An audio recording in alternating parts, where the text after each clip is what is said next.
Congratulations to England for reaching the final. With us is Gareth Southgate for the post-match press conference. Can I have a show of hands, please? And don't forget to say your name and the media house. Let's start from there, in the middle. Thank you. Hello, Mr. Tian from Titan Sports China. Congratulations for reaching the final. England is the first team in the history of Euro to reach the final after twice being behind in disadvantageous situation in the quarterfinals and semi-final. Why the miracle always happen to your team? Why the subs always become super subs? Thank you. Character. I think definitely tonight, I don't think we deserved to be behind. It was a moment. We'd started the game really well, and I thought our performance with the ball was exceptional, really good. We caused a lot of problems. It was a very complicated game. They kept changing the way they were building up, so we had to keep changing the way we were defending. They kept changing the way they were defending, so we were looking for different solutions. But in the end, the players made so many good decisions on the field. People like Bukayo Saka, the defensive responsibility he started defending as a wing back, then he had to go into midfield to defend, then he had to defend as a winger. There were so many things like that going on all night. But I was really pleased with the quality of our play. It would be I would imagine, a long time since, or if ever, an English side had 60% of the ball against, aside from the Netherlands. So it shows the more modern England way, but also the resilience and the character of the group, because Ollie Watkins has trained like that every day, and he's been ready for his moment, no matter how frustrated he might have been at not playing. He's been ready, and the whole group have been. And the way that they've formed, it's a group with a lot of new players in it, and half of them had never been to a tournament, but they've bonded so well, and they've all got each other's back. And tonight was a great example of that. Thank you. Over there. Thanks. Hi, Gareth. Steve from AP, sorry. It sounds like you've stressed out the king back home. He sent you a message saying he was on the edge of his seat like a lot of the fans. Right. Can you just give a message to people back home who obviously have been stressed out by that performance and over the past few weeks of your sort of late shows? Well, I hope they're enjoying a few beers, really. We've had some incredible nights, the last 7-8 years. These games have been dramatic because the goals have come so late. The only reason I did the job when I took it on was to try and bring success to England as a nation, and to try and improve English football, and to be able to take the team to a first final overseas. I'm immensely proud of that. But now, of course, we've come here to win. We play the team who've been the best team in the tournament, and we have a day less to prepare, so it's a huge task. But we're still here, and we're fighting. Thank you. Okay, over here. Hi, Ollie Moody, DW Sports. Thank you. Kobbie Mainoo was everywhere in that first half, and seemed to be gaining confidence from everything that he did, pulling out the flicks by the end of the half. Do you think this was a breakout performance for him in an England shirt? And how important is it for the team to have players like that who bring a bit of youthful joy to the game?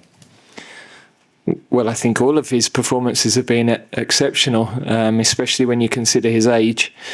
We haven't really had a player like him until now, so it makes such a difference when your midfield players can receive pressed and turn with the ball so easily and comfortably. It looks simple when he does it, but it isn't simple. But I thought him, Phil popping up in spaces, Jude, our movement was really good, and that caused a lot of problems. It caused them to adapt how they were without the ball. We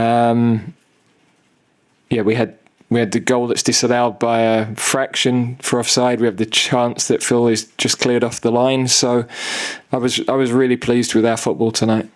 Thank you. Hello, Gareth. Egil from Norwegian NRK. You chose to pick off Harry Kane, your captain, 10 minutes before the game was finished, your best penalty shooter. This seems like quite a gamble, but how does it feel that it paid off? Yeah, look, Harry took quite a big knock when he won the penalty, so we weren't sure how long he would be able to play on for. And him and Phil were playing well, but we were losing a little bit of energy on the pressure. Certainly, we weren't taking Phil off because of his performance, but we have got good players on the bench. That freshness we felt could help us, and we wanted to make that gamble in normal time rather than wait until extra time. Having been to extra time twice, we didn't really want to go through that again physically as a team. So for Ollie to produce that moment when he did was it saved us another half an hour at least. But very, very special for him. I'm delighted for him. Hi Gareth, congratulations, James Ollie from ESPN. Could you just talk a bit about the changes that the Netherlands made in the second half, the sort of tactical problem that posed for you, and what your thought process was in solving it? Well, from the start of the game, they were dropping Depay lower, Simons on the other side to normal, so building a little bit more with a 4. So we didn't need the 5 at the back, and we pushed Bukayo into midfield to pick up Reinders. They then adapted again because they were having problems dealing with us, so they left the left flank a bit freer in the latter part of the second half. Played almost a 4-2-2-2, much narrower. Meant that they had the numbers in midfield to make it more difficult for us. With Kieran had a little bit of a problem. Hopefully he could be okay, but with them giving us the left flank, it was a good moment to bring Luke on. We weren't sure how long he could play, but to finish the game we felt would be important. So they then adapted again with Weghorst coming on. They had more numbers through, so they were a 3-box-3 really in the second half, which again Bukayo did a brilliant job covering inside. So we weren't able to be quite as incisive as we were in the first half, but we kept the ball really well and we made them run. And maybe in the end, that's the bit that's fatigued them, that's been critical in the goal that we scored. So yeah, there was a lot going on in the game, and we had to keep making decisions and getting messages on. But in the end, it's the players that make the decisions on the pitch, and they did it brilliantly. Michael Boykov for 90 Plus German media. England now have mainly played against defensively strong teams. Now they face Spain in the final, the strongest team in this tournament. Would you say that possession and offensive teams suit England better in terms of playing style? Well, we'll have to get the ball off them first. So it's not as simple as us having the ball and making them run. I mean, they press very, very well. So we're going to have to be exceptional with the ball, and we're going to have to be exceptional without it. But it's a final. You expect it to be that way. They've been the best team. We're starting to show a better version of ourselves. The extra day is a concern. In the last few tournaments, that's been a problem for finalists. So we've got to, do the very best we can to recover the players as well as we can. But we're not going to be on the training ground. That's simple. We'll be walking through things or delivering things in meetings, which was the same for this game. But we're in there, and with what we've shown to this point, we have as good a chance as they do. Hi Gareth, Simon Peach from PA, congratulations. You've touched on the personal criticism in the build-up, obviously the difficulties you had early on. Every knockout game there's talk of whether it's your last game. So with all that in mind, where does this rank in terms of achievements of your time in England, and how proud are you of everything? As I said earlier, I took the job to try and improve English football, and we're now in a second final. The last one was the first in 50 years. We're now in the first that isn't played on our shores. I think we've got a team that will be together for quite a while, so it's not as though this is a team that's at the end of a cycle. We're giving people some amazing nights. I think we've given our supporters, some of the best nights over the last 50 years. So I'm hugely proud of that. I'm delighted if everybody at home is feeling the way we are, and the way the supporters in the stadium were feeling.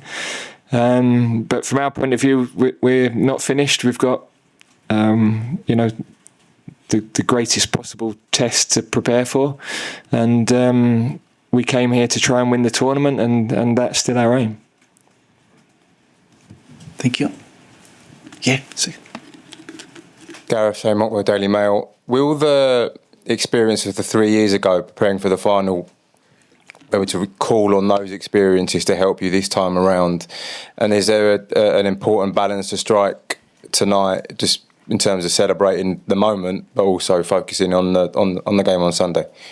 Yeah, I mean the lads are singing in the dressing room, but they're straight in the ice, So there won't be any wild parties. We've had a couple of those already, so we pick our moments for those. But in terms of the experience, of course, every game you manage, every tournament you manage, you learn so much. When I took this job, I'd had 3 years as a Premier League manager.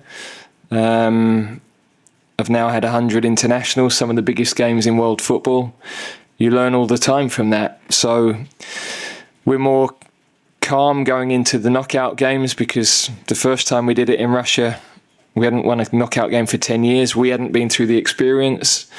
Quarterfinals, semi-finals, we've managed a lot of those games now. So you're definitely much better prepared, because every experience you go through, you learn from. And you're improving all the time. Your knowledge, your understanding. I would say if you're a coach and you're not doing that, there'd be a problem, really. But the last final, it's the first European Championship final I'd ever managed. So if I didn't get everything right, apologies for that. But we'll try and do better this week.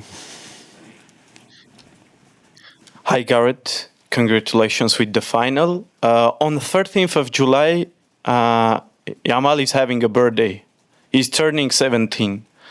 On 14th, there is the match. Do you have a present for this exceptional player, or you keep the medal for you? Thank you. Can I get your name and the media house, please? Harry, Armenia Media. Thank you. He looks an exceptional talent, that's clear. We have some good young players, but, Spain, Pedri, Xavi, Yamal, the centre-back, I've forgotten his name, from Barcelona, that you didn't bring, 17-year-old Kobbie. We're not the only country that has good young players. Sometimes I think we think we are, but it's not the case. So, we play a very, very tough game at the weekend. There's no doubt about that. But it's a final, so you expect it to be a very tough game, and we're proud to be there, and we're looking forward to the challenge. I'll take the last three questions, okay? We'll start from here. Hi, Gareth. Stan Wachman, nu.nl from the Netherlands. Koeman just said it wasn't a penalty. How do you look back at that moment? I haven't seen, so I know our analysts that were looking at it thought it was. Presumably they've reviewed it very closely, so but no, I have not seen it actually. With a question over here in the second row. Thank you. Paul Joyce, The Times. Could just check on Kieran Trippier's injury, and was it a groin injury, and do you think he's got a chance for the weekend? Yeah, not sure. We didn't want to take any chances, and we had it in our minds that bringing Luke into a game with that balance. At some point, we're still deciding how long he could play for, but we felt to be able to bring him into the game and finish with that balance was better than to start it and then have to take him off. So we'll have to see how Trips is, but I mean, he's been absolute soldier for us, and to fill in the way he has and produce the level of performance on the wrong side of the pitch with the injuries he came into the tournament with as well has been absolutely phenomenal. Last question. Yeah, thank you. Rob Draper, Evening Standard. Gareth, really nice point of connection with the fans, obviously in contrast to the disconnection earlier in the tournament. Was that special? Obviously something that you've enjoyed. You said you need to enjoy that moment, but was that quite important to reconnect? Yeah, I mean, we all want to be loved, right? So when you're doing something for your country and you're a proud Englishman, when you don't feel that back and when all you read is criticism, it's hard. So, to be able to celebrate a second final is very, very special. And, especially with fans that travel, our travelling support is amazing. The amount of money they spend to travel, the commitment to do that, to be able to give them nights like this. And, I think we have given them a few over definitely the last 6 years from Russia onwards.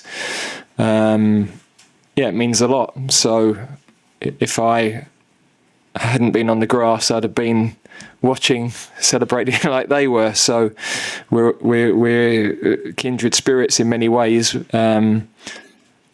But of course, I'm the one that has to pick a team, and so to be able to give them a night like tonight, very, very special. Thank you very much. Thank you for your presence. Once again, thank you to the volunteers who helped us out, and congratulations to England for reaching the final. Thank you.